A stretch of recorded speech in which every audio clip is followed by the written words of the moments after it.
안녕하세요. 뉴스 속 날씨 김수현입니다. 많은 연구를 통해 날씨가 사람들의 심리에 많은 영향을 준다는 것은 잘 알려져 있습니다.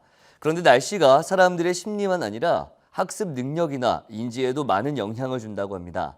그래서 오늘은 어머님들이 특히 좋아하실 공부와 날씨의 관계에 대해서 알아보도록 하겠습니다. K웨더 반기성 예보센터장님 나오셨습니다. 안녕하세요. 네, 안녕하세요. 네, 제가 듣기로는 기온이 적당하지 않을 때 공부를 하면 어떤 효과가 좀 떨어진다 이런 이야기가 있었거든요. 이게 사실인가요? 제가 고등학교 다니던 시절 얘기입니다. 예. 이제 같이 하숙하던 친구가 아주 추운 겨울날 문을 활짝 열어놓고 공부를 하는 거예요. 예. 난 너무나 추워갖고 뭐 이불을 이렇게 이제 뒤집어 쓰고 공부하는데 말입니다. 근데 또 어느 날 보니까 이 친구가 얼음물을 갖다 대야에 담아가지고 발을 담그고 있는 거예요. 그래서 물어보니까 잠이 와서랍니다. 그리고 이 친구가 밤을 새워서 이제 공부를 해요.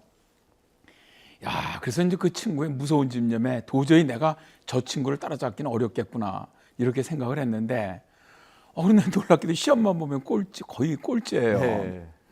저는 이제 도저히 이해가 안 됐거든요. 그렇게 열심히 추운 겨울날 얼음에다 발을 담그고 공부를 하는데 말이죠. 그런데 나중에 제가 이제 기상학을 공부하면서 바로 이 친구가 공부를 못하게 된 이유를 알게 됐습니다. 바로 기온의 비밀이었죠. 기온의 비밀이라고 말씀하신 걸 보니까 좀 기온이 낮을 때, 좀 추울 때 공부를 하면 뭐 학습 능력이라든지 어떤 인지가 좀 떨어진다 이런 말씀이신 것 같은데 어떻습니까? 네, 그렇습니다. 연구에 의하면 영상 10도가 되면 두뇌 망각률이 12% 이상 증가해요. 예. 또 영상 8도씨 이하가 되면 정밀한 연구나 사색이 어려워진다고 합니다. 그러니까 공부하는 것도 온도를 아주 잘 맞춰주는 것이 매우 중요하다는 건데요. 미국의 그 항공우주국 있죠, 나사. 여기서 우주선을 탄 사람의 임무를 위해 연구를 해봤어요. 근데 이들의 결과는 우주선의 온도가 21도일 때가 아주 가장 최적의 온도라고 합니다. 예. 사실 이제 우주 공간에서 오랫동안 지내는 우주인의 경우 약간의 온도 차이도 상당히 영향을 많이 준다 그래요. 그래서 이 미 항공우주국의 그 연구에서 우주인들이 21도가 넘어서면서 올라가니까 그러니까 직장 온도가 상승하면서 혈액순환의 변화가 오고 머리가 띵해지는 이런 증상이 나타나더래요. 예. 반대로 이제 기온을 좀 낮춰봤어요. 그랬더니 12도 이하가 되니까 팔다리 근육이 긴장을 하고 혈액 유동량이 적어지면서 말이죠. 혈압이 상승하더라는 겁니다. 그래서 이 연구 후에 미 항공우주국은 아폴로 우주선 실내 온도를 21도로 맞췄다고 합니다. 네. 지난번에 화성 탐사선 이야기를 할 때 우리가 영화 마션을 보면서 제가 느꼈던 점이 우주에서 지구로 돌아오는 게 정말 오랜 시간 걸리는구나라는 생각을 했었는데 그렇기 때문에 어떤 실내 온도라든지 이런 게 굉장히 중요할 것 같다는 생각이 드는데 그렇다면 좀 궁금해지는 게요. 우주인들이 우주선 실내에서 보내는 최적 온도가 21도라고 말씀해 주셨지 않습니까? 네네. 그렇다면 이 지구에 있는 우리들의 어떤 생활에서 최적 온도는 어느 정도가 될까요? 보통 이제 우리가 이 야외에서 운동하기 가장 좋은 온도는 15도에서 20도 정도라래요. 예. 그리고 이제 운동 후에 샤워하는 물은 좀 미지근하다고 느낄 정도가 몸에 가장 좋고요. 예. 미국의 캘리포니아 대학교의 매트 워커 교수가 연구한 바에 따르면 사람이 가장 숙면을 잘 취할 수 있는 침실 온도가 있다래요. 예. 그렇다면 제가 좀 질문 하나 드려볼까요? 예. 가장 좋은 침실 온도 몇 도일까요? 글쎄요, 제가 아무래도 이게 좀 기상캐스터를 하고 있다 보니까 자주 찾아보는 어떤 부분이라서 대충 생각나는 게 한 18도에서 21도 사이 뭐 이 정도 아니었나 싶어요. 그렇습니다. 거의 정답 맞춘 거 아주 상당히 비슷한데요. 예. 사람들의 그 실내 적정 온도는 한 20도 정도로 보는데 예. 이것은 맞습니다. 그러나 이제 침실의 온도는요 18도일 때가 가장 좋다래요. 매튜 워커 교수의 연구에 따르면은 이 숙면은 빛보다는 온도에 더 많은 영향을 받는다래요. 그런데 숙면을 위해서는 침실 온도를 좀 서늘하게 하는 정도, 예. 이게 좋다는 거죠. 영국의 이제 러버러 대학의 제임스 혼 교수는 만일 저 불면증이 있다면은 잠자기 전에 한 39도 정도 되는 물, 예. 여기다가 한 30분 정도 욕조에 몸을 푹 담근 다음에 그 다음에 주무시면요 아주 숙면을 취할 수가 있다고 합니다.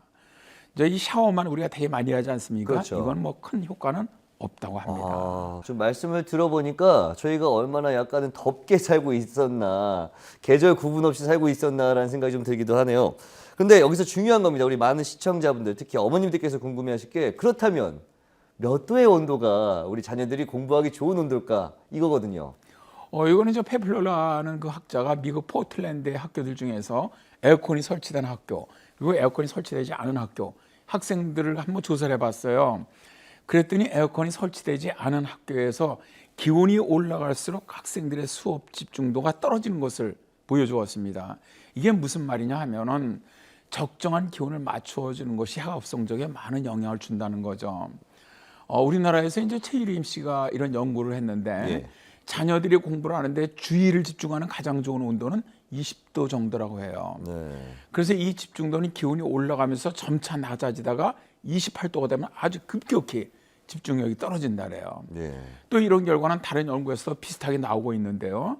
최묵 씨의 그 논문을 보면은 학습 활동을 위한 실내 적정 온도보다 1도가 높아지면 학습 능력이 약 7%씩 감소한다는 것을 밝히기도 했습니다. 그러니까 아주 적정한 온도를 맞춰주는 것이 자녀들의 공부 효율을 높인다는 얘기입니다. 네, 말씀하신 것처럼 공부하기 가장 좋은 온도가 한 20도 정도다 이렇게 말씀해 주셨는데 제가 기억하기로는 저 어렸을 때도 그렇지만 여름에는 정말 너무 더웠거든요. 그리고 겨울 되면 너무 추워서 집중하기 좀 힘들었었는데 사실 좀 어떤 재정이 좀 부족하고 이런 부분들이 그런 원인이 아니었을까라는 생각도 해봅니다. 그렇다면 교육 당국이나 학교에서 이 학생들의 교육 환경, 특히 이 교실 온도를 좀 잘 맞추는 것, 이게 굉장히 중요하지 않을까요? 그렇습니다. 아무래도 학생들이 학교에서 10시간 이상 공부하거든요. 예. 근데 뭐 10시간 이상 공부시켜서 뭐 하겠습니까? 이 공부하는 집중도가 떨어지면 사실은 소용이 거의 없거든요. 예. 그래서 이제 저 같은 경우는 이제 대학에서 강의할 때 강의실 온도가 25도를 넘으면 무조건 에어컨을 저는 켭니다. 이게 이제 학습의 그 집중도라든가 효율에서 매우 좋기 때문입니다. 네. 실내 온도가 학생들의 주의 집중력에 영향을 미친다는 연구는 뭐 앞에서도 말씀드렸지만은 정말로 굉장히 많이 나와 있거든요. 예.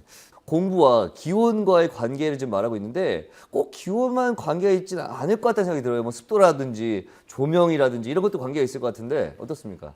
그렇습니다. 사실 이제 기온이 가장 중요하긴 한데 예. 습도도 매우 중요하죠. 교실이나 그래서 공부방의 습도는요 한 40에서 60% 수준으로 맞춰줄 때가 가장 좋고요. 예. 그리고 이제 공부하는 곳의 조명도 매우 중요해요. 학업 성적은 이제 교육학자들이 연구를 해보니까 캘리포니아 지역 연구에서 햇볕을 많이 받는 학생들이 적게 받는 학생들보다 수학은 20%, 또 독해는 26%나 성적이 좋게 나왔다 그래요. 공부방을 그래서 햇빛이 잘 드는 방으로 해주면은 성적이 올라간다는 거고요. 뭐 사실 요즘 같은 경우에 LED 조명이 햇볕에 가장 가깝거든요. 네. 그러니까 좀 조명을 바꿔 주시는 것도 좋겠고요.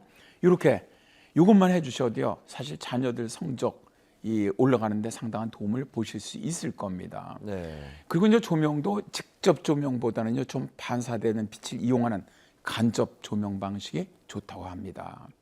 그러니까 저 공부방 같은 경우는 전체 조명이나 간접 조명으로 꾸며서 은은하게 유지를 해주면서 책상 위에다가 이제 스탠드 같은 거 있죠. 예. 이런 거를 좀 놔줘서 집중력을 높이는 게 상당히 도움이 된다고 합니다. 네, 그렇군요. 오늘 말씀 고맙습니다. 네, 감사합니다. 네, 오늘 말처럼 우선 자녀들의 공부 환경을 쾌적하게 만들어주는 것이 비싼 과외를 해주는 것보다 오히려 더 효과가 있지 않나 하는 생각을 해봅니다. 뉴스 속 날씨 오늘 준비한 소식은 여기까지입니다. 시청해주신 여러분 고맙습니다.